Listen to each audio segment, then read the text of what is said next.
প্রত্যেকেই সুসন্তানের কামনা করেন। প্রত্যেকেই ভাবেন আমার সন্তান সুখী হবে, ধনী হবে, ভোগী হবে, সুভোগী হবে বা যশকীর্তিমান হবে। তো আসলে সেটা কিন্তু সবসময় হয়ে ওঠে না। তো আজকের এই বিষয়টি হচ্ছে সবথেকে গুরুত্বপূর্ণ বিষয়। প্রত্যেক পিতামাতা তার সন্তানের জন্য এই শুভকামনা করেন। কিন্তু এই শুভকামনার সঙ্গে, এই ডিজায়ারের সঙ্গে, আকাঙ্ক্ষার সঙ্গে কিন্তু আপনার ক্রিয়া সম্পৃক্ত রয়েছে। আমাদের যদি বৈদিক শাস্ত্র, স্মৃতিশাস্ত্র, শ্রুতিশাস্ত্র এবং অন্য শাস্ত্র গ্রন্থ যদি আমরা অধ্যয়ন করি, সেখানে কিন্তু সুসন্তান কিভাবে তৈরি করা যায় তার কিন্তু বিশদ বর্ণনা করা আছে। বিশেষ করে শরদায় শাস্ত্র অনুসারে বিশেষ বর্ণনা আছে।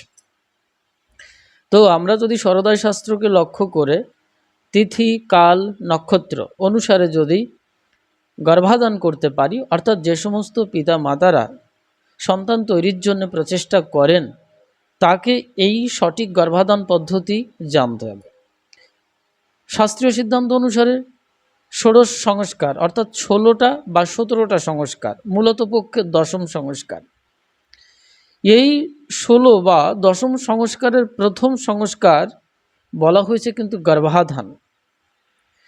কিভাবে বীজ নিষিক্ত হলে, অর্থাৎ শুক্রাণু এবং ডিম্বাণু কিভাবে মিলিত হলে সুসন্তান তৈরি হতে পারে, এটা আগে প্রথমেই জানতে হবে।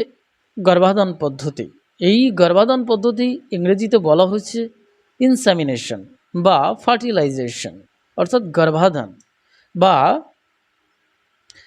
বীজ নিষিক্ত হওয়া। অর্থাৎ শুক্রাণু যখন জরায়ুতে স্থাপিত হয়, ডিম্বাণুর সাথে মিলিত হয়, এই অবস্থাকে আমরা গর্ভাধান বলেছি, যেটাকে বলা হয় নিষিক্ত অবস্থা। এইটা যদি ঠিকঠাক প্রক্রিয়াতে করতে পারেন তাহলে অবশ্যই আপনার সন্তান ধনী, সুখী, সুভোগী এবং যশকীর্তিমান হতে পারে। এখন অধিকাংশ মানুষই আমরা জানি না কোন প্রক্রিয়াতে করব। আমি এখানে বিশেষভাবে শরদয় শাস্ত্রের কথা বলবো, আর অন্য যে শাস্ত্রীয় যে সিদ্ধান্ত আছে তা বললে বিশদ আলোচনা, ঘন্টার পর ঘন্টা নয়, দিনকে দিন চলে যাবে। স্বামী স্ত্রীর যে পবিত্র মিলনাত্মক সত্তার ভেতর থেকে একটা পবিত্র সন্তানের কিভাবে জন্ম হতে পারে সেটা বিশদ বর্ণনা রয়েছে। যারা এটা মানেন, যারা এটা পড়াশুনো করেন, যারা এই সাধন পদ্ধতির কথা জানেন বা এই প্রক্রিয়াতে সুসন্তান তৈরি করেন, বিগত দিনে প্রাচীনকালে ঋষিরা এই প্রক্রিয়াতে সুসন্তান তৈরি করতেন। তাদের বাস্তবিক জীবনের যে ঘটনাগুলো সেগুলোকে তুলে নিয়ে এসছেন। তো যাই হোক, আমি সংক্ষেপে একটি কথা বলবো, সেটা হচ্ছে গর্ভাধান সম্পর্কে অনেকেই হয়তো অনভিজ্ঞ, বুঝতে পারছেন না।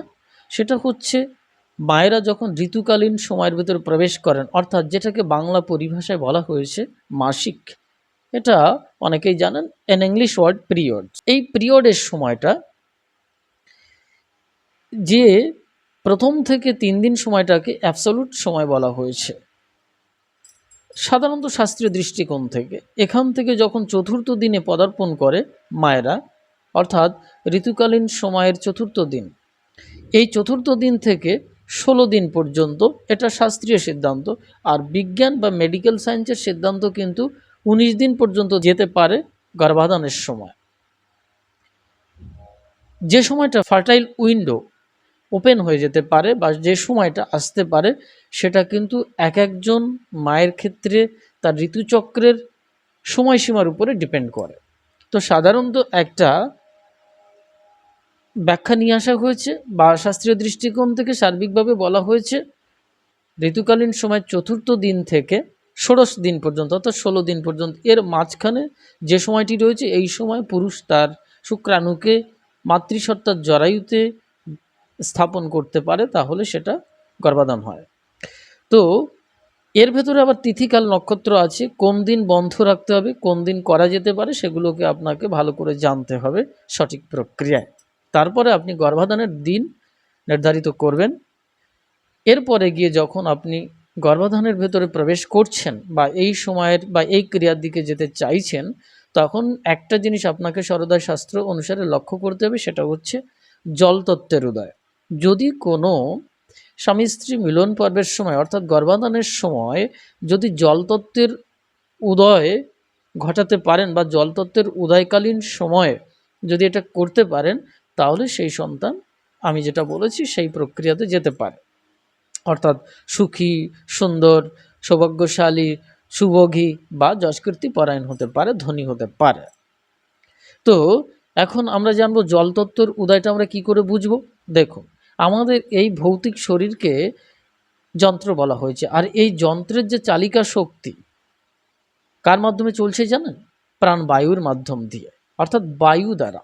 এই বায়ু এই শরীরকে চালনা করছে সমস্ত কার্যের ক্ষেত্রে। সুতরাং যে কোনো কার্যের সফলতার জন্যে এই বায়ু যদি নিয়ন্ত্রিত হয় তাহলে সেটা সম্ভব। এই জন্যে আমরা সরোদয় শাস্ত্রের এই বিষয়টি গুরুত্ব দিয়েছি। সমস্ত ক্রিয়াদি করে, এখানে কিন্তু বৈদিক ক্রিয়া আছে, গর্ভাধানের সময় কিন্তু বৈদিক ক্রিয়া আছে, কিভাবে স্ত্রী কিভাবে ক্রিয়া করবেন, স্বামী কিভাবে ক্রিয়া করবেন, কিভাবে মন্ত্র উচ্চারণ করবেন, সে কিভাবে শুদ্ধ হবেন, সেগুলো কিন্তু বলা আছে। পঞ্চগব্য দ্বারা স্ত্রী শুদ্ধ হবেন, সেখানে মন্ত্র উচ্চারণের ব্যাপার আছে, অনেক কিছুই আছে। সেসবের ভেতর দিয়ে আপনি যখন গর্ভাধানের পৌঁছাচ্ছেন, ঠিক সেই সময় অর্থাৎ গর্ভধান সময় পৌঁছাচ্ছেন, অর্থাৎ শুক্রাণু যখন নিষিক্ত হবে জরায়ুতে বা স্থাপন করবেন, সেই সময়কালীন সময় জলতত্ত্বের উদয় হতে হবে। অর্থাৎ জলতত্ত্বের উদয় আমরা কি করে বুঝব? এই যে বায়ুর কথা বলছিলাম, আমাদের নাসিকার দুটো ছিদ্র দিয়ে আড়াই দণ্ড অন্তর, অর্থাৎ প্রায় 1 ঘন্টা অন্তর বায়ু চেঞ্জ হচ্ছে, শ্বাস প্রশ্বাসের বায়ু চেঞ্জ হচ্ছে, একটাতে কম একটাতে বেশি, আবার কখনো কখনো সমান সমান প্রবাহিত হয়। তো যে পুরুষের ক্ষেত্রে বায়ু প্রবাহের সময় যদি সুষুম্না নাড়ির বায়ু যদি সূর্য নাড়িতে প্রবাহিত হয়, অর্থাৎ পুরুষের ক্ষেত্রে নাকের ডান ছিদ্র দিয়ে যদি বায়ু প্রবাহিত হয়, আর স্ত্রীর ক্ষেত্রে যদি বাঁ নাসিকা অর্থাৎ চন্দ্র নাড়িতে শ্বাসবায়ু প্রবাহিত হয়, সেই সময় কিন্তু স্বামী এবং স্ত্রীর সঙ্গত করাটা আবশ্যক। ঠিক সেই সময়টাকে মেনটেন করে যদি দেখেন জলতত্ত্বের উদয় হয়েছে, বিশেষ করে পুরুষের ক্ষেত্রে, তবে উভয়ের হলে বেটার, তবে একরকম হওয়াটা খুবই কঠিন। তো পুরুষের ক্ষেত্রে এটা গুরুত্ব দিতে হবে বেশি। যদি তার ক্ষেত্রে যদি জলতত্ত্বের উদয় হয়, এই জলতত্ত্বটা উদয়কালীন যে সময়টা বা কিভাবে হয়েছে এবং তার লক্ষণটা কি, সেটা বোঝবার কয়েকটি উপায় রয়েছে, 8টি উপায় রয়েছে। তার ভেতরে কয়েকটি উপায় বিশেষভাবে লক্ষ্য করতে হবে, যে শ্বাসবায়ু পরিমাণের উপরে ডিপেন্ড করবে যে কত আঙ্গুল প্রবাহিত হচ্ছে। যদি জলতত্ত্বের শরীরে উদয় হয়, তাহলে আপনি বুঝবেন এইভাবে যে আপনার শ্বাসবায়ু তখন 16 আঙ্গুল পর্যন্ত প্রবাহিত হচ্ছে। নাক থেকে নিচে এইভাবে মেপে মেপে চলে যান 16 আঙ্গুল পর্যন্ত, তাহলে বুঝবেন যে জলতত্ত্বের উদয় হয়েছে। এটা হচ্ছে পরিমাণ। এবার আমরা বলবো স্থান। নাকের ছিদ্র দিয়ে শ্বাসবায়ু বিভিন্ন আকৃতিতে প্রবাহিত হয়, কখনো গোলাকার, চতুষ্কোণ, ত্রিভুজ, অর্ধচন্দ্রাকার, বিভিন্নভাবে। তো আমরা জলতত্ত্বের কথা বলছি, যখন জলতত্ত্বের উদয় হয় তখন আমাদের নাসিকার শ্বাসবায়ু অর্থাৎ ছিদ্র পথে অধোদিক থেকে অর্ধচন্দ্রাকারে প্রবাহিত হয়। যদি সেটা হয় তাহলে বুঝবেন যে জলতত্ত্বের উদয় হয়েছে। এবার আমি রঙের কথা বলবো, অর্থাৎ এই জলতত্ত্বের উদয় হলে তখন কি বর্ণ দৃষ্ট হয় বা দর্শন হয়? তখন শুক্ল বর্ণ অর্থাৎ শ্বেত বর্ণ দর্শন হয়। এবার এটা কিভাবে বুঝবো? প্রথমত হচ্ছে, অনেকে প্রশ্ন করবেন যে বর্ণ কিভাবে দর্শন করব বা রং বা জ্যোতি, আবার কিভাবে এই যে শ্বাসবায়ুর আকার কিভাবে প্রবাহিত হচ্ছে সেটা কি করে বুঝবো? অনেকে মেপে দেখতে পারেন, সেটা কি করে বুঝবো? আমি বলবো, ছোট্ট একটা তুলা সুতোর সঙ্গে বেঁধে নাসিকা বরাবর ছেড়ে দিন, যে পর্যন্ত দেখবেন শ্বাস বহনকালে ওই তুলাটা নড়ছে, তুলাখণ্ডটি নড়ছে, তখনই বুঝবেন যে ওই পর্যন্ত বায়ু প্রবাহিত হচ্ছে। ধীরে ধীরে একটু নিচে নামাবেন, দেখবেন একটা সময় তা স্পর্শ করছে না। এভাবে আপনি পর্যবেক্ষণ করতে পারেন।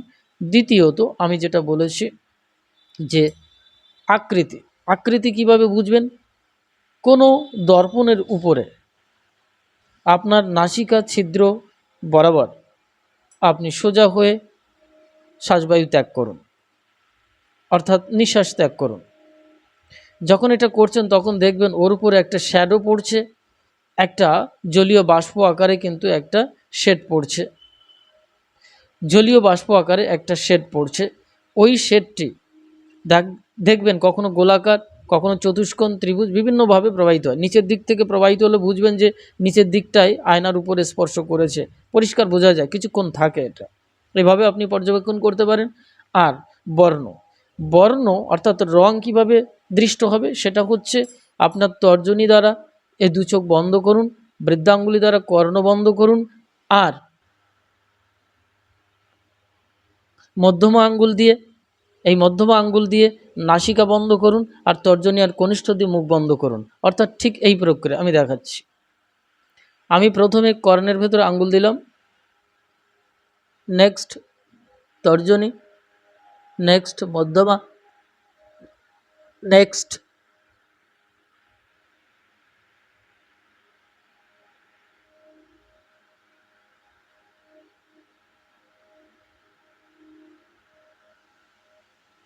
যেমন আমি এখন বিভিন্ন রং দর্শন করছিলাম, বিভিন্ন জ্যোতি দর্শন করছিলাম।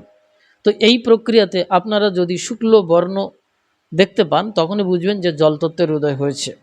ঠিক এই কতকগুলো নিয়ম পর্যবেক্ষণ করে যদি গর্ভাধান করেন, অর্থাৎ শুক্রাণু জরায়ুতে স্থাপিত হয় মাতৃ জরায়ুতে, তাহলে অবশ্যই সেই সন্তান কিন্তু সুখী, ধনী, সুভোগী এবং যশকীর্তিমান হয়। সমস্ত দিক দিগন্ত ব্যাপী এটা হতে পারে। সুতরাং আপনাকে এখানে কয়েকটি জিনিস লক্ষ্য করতে হবে। প্রথমেই যে সমস্ত পিতামাতারা এই সুসন্তানের কামনা করেন তাদের ক্ষেত্রে প্রথমেই বলবো যে বৈদিক আচার অনুষ্ঠানটা আগে আপনাকে জানতে হবে। সেই সঠিক প্রক্রিয়ায় মন্ত্র উচ্চারণ, শুদ্ধ আহার বিহার, এর সঙ্গে শাস্ত্রীয় সিদ্ধান্ত কিন্তু আহার বিহারের কথা বলেছে। যে প্রক্রিয়াতে স্বামী স্ত্রী আহার বিহার করেন, এবং আহার মানে খাদ্য খাবার সে সমস্ত আছে, বিহার অর্থাৎ কিভাবে তারা নিজেদের আচার আচরণ পদ্ধতি স্বভাব ঠিকঠাক রেখেছে, তার উপরেই কিন্তু সুসন্তান ডিপেন্ড করে।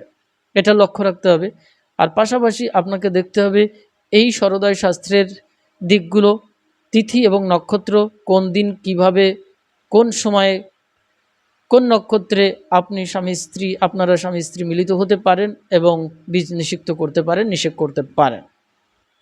সঙ্গে সঙ্গে আপনার শ্বাসবায়ু পর্যবেক্ষণ করতে হবে। এই সমস্ত দিকগুলো একত্রীকরণ করে এবং সঠিক উন্নত আধ্যাত্মিক জাগতিক নয়,